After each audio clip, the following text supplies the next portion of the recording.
ഈ യുദ്ധം ജയിച്ചേ മതിയാവും. No compromise. വെറുതെ ജയിച്ചാൽ പോരാ, തിളക്കമാർന്ന വിജയമുണ്ടാകും. ഞാൻ നിങ്ങളോട് പറയുന്നു, ഞങ്ങളെല്ലാവരും കഠിനാധ്വാനം ചെയ്ത് 100-ലധികം സീറ്റുമായി ഐക്യ ജനാധിപത്യ മുന്നണി അധികാരത്തിലേക്ക് തിരിച്ചു വരും. വി.ഡി. സതീശനും സണ്ണി ജോസഫും രമേശ് ചെന്നിത്തലയും കെ.സി. വേണുഗോപാലൊന്നുമല്ല.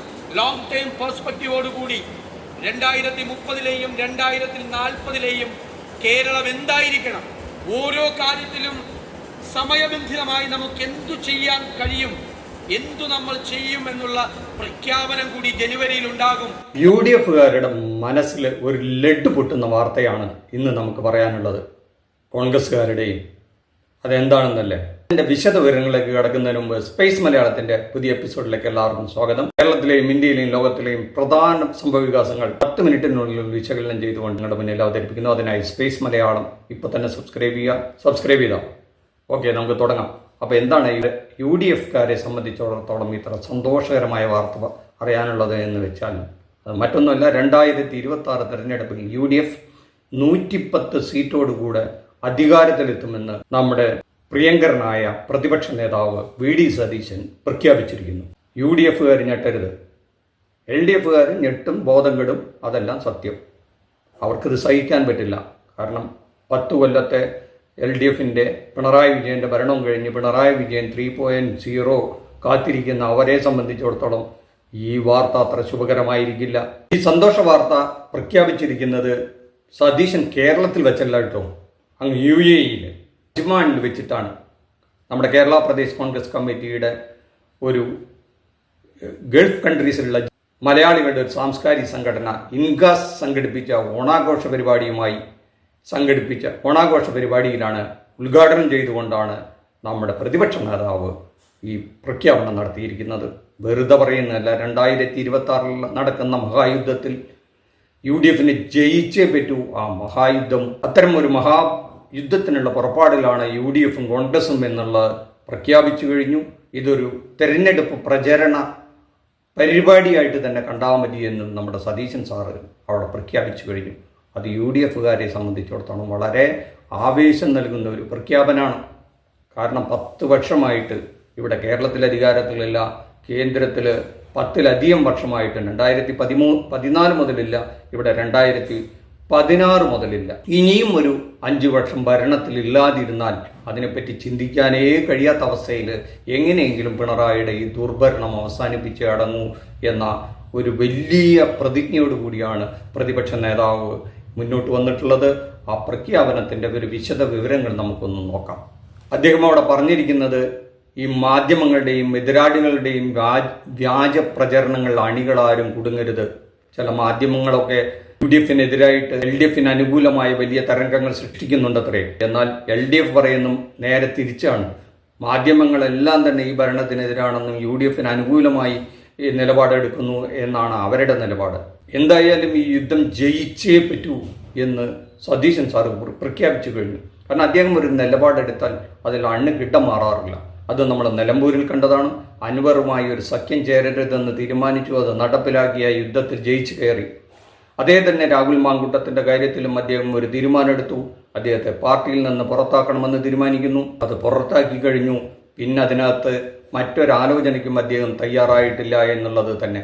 എന്നാൽ അതൊരു ഒളിച്ചുകളിയാണെന്നൊക്കെ മാർക്സിസ്റ്റ് പാർട്ടിയൊക്കെ ആരോപിക്കുന്നുണ്ടല്ലോ. വെറുതെ ജനങ്ങളെ പറ്റിക്കാൻ എടുത്തൊരു നടപടി മാത്രമാണ്. അദ്ദേഹം MLA എന്നുള്ള സ്ഥാനത്ത് നിന്നുകൊണ്ട് കോൺഗ്രസ്സുകാരുടെ ഫുൾ സപ്പോർട്ടോടുകൂടി പാലക്കാട് വലസി നടക്കുകയാണെന്നും അതിനെതിരെ അവിടെ അവർ പ്രതിഷേധങ്ങളൊക്കെ സംഘടിപ്പിക്കുന്ന DYFIയും BJPയൊക്കെ സംഘടിപ്പിക്കുന്ന കാഴ്ചകളും നമ്മൾ കഴിഞ്ഞ ദിവസം കണ്ടു.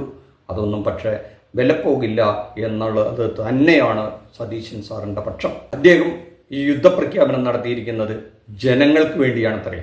ഈ സർക്കാരിൻ്റെ തെറ്റുകൾ ചൂണ്ടിക്കാട്ടുക മാത്രമല്ല, ഭരണത്തിൽ തിരികെ എത്തിയാൽ എന്തെല്ലാം കാര്യപരിപാടികളായിരിക്കുമെന്ന് ഈ വരുന്ന ജനുവരിയിൽ അദ്ദേഹം പ്രഖ്യാപിക്കും. എന്തായാലും ജനുവരി വരെ സമയമുണ്ട്. ജനുവരിയോടുകൂടെ ക്ലിയർ കട്ടായുള്ളൊരു പദ്ധതി ജനങ്ങളുടെ മുമ്പിൽ അവതരിപ്പിക്കും. എല്ലാ വിഭാഗങ്ങളിൽപ്പെട്ട വിദഗ്ധരുടെയും മാർഗനിർദ്ദേശങ്ങളൊക്കെ സ്വീകരിച്ചുകൊണ്ട് വലിയൊരു പദ്ധതിക്ക് രൂപം നൽകും.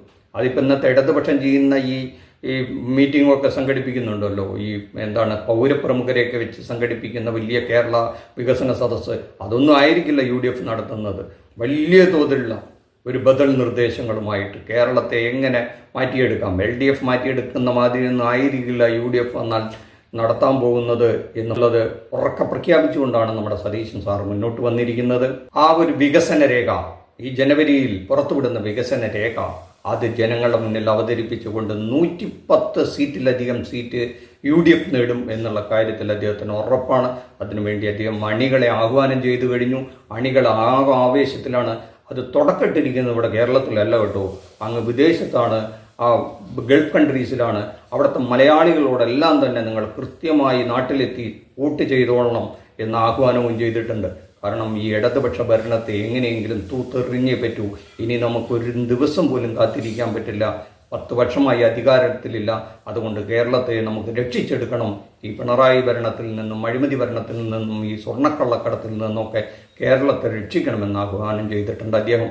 KPCC പ്രസിഡന്റ് സണ്ണി ജോസഫും ആ മീറ്റിങ്ങിൽ പങ്കെടുത്തുകൊണ്ട് പ്രസംഗിച്ചത് അങ്ങനെയാണ്: ഭഗവാന്റെ സ്വർണം വരെ കട്ടെടുത്തവരെ നമുക്ക് അടിച്ചോടിച്ചേ പറ്റൂ.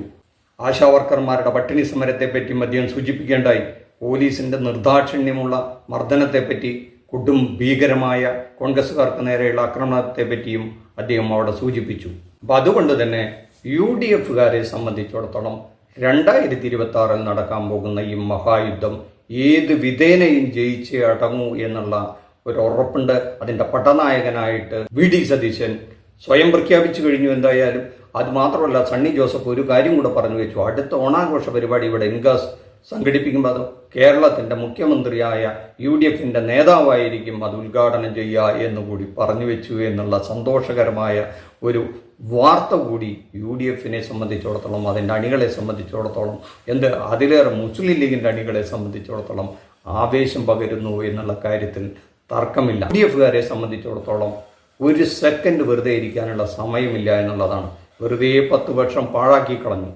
കഴിഞ്ഞ 5 വർഷം മുമ്പ് കിട്ടിയ ഒരു സുവർണ അവസരം നഷ്ടപ്പെടുത്തി കളഞ്ഞു. എന്തായാലും പിണറായി എന്ന അതിസമർത്ഥനായ അല്ലെങ്കിൽ സൂത്രശാലിയായ ഒരു രാഷ്ട്രീയക്കാരൻ്റെ മുന്നിൽ എത്രത്തോളം ഈ സതീശൻ്റെ ഈ മഹായുദ്ധ പ്രഖ്യാപനം വിലപ്പോവും എന്നുള്ളത് അടുത്ത തെരഞ്ഞെടുപ്പ് വരെ കാത്തിരിക്കേണ്ടിയിരിക്കുന്നു. എന്തായാലും അദ്ദേഹത്തിൻ്റെ അജജ്ജനമായ ഈ പ്രഖ്യാപനത്തിന് നമുക്ക് ഭാവുകങ്ങൾ നേരാം.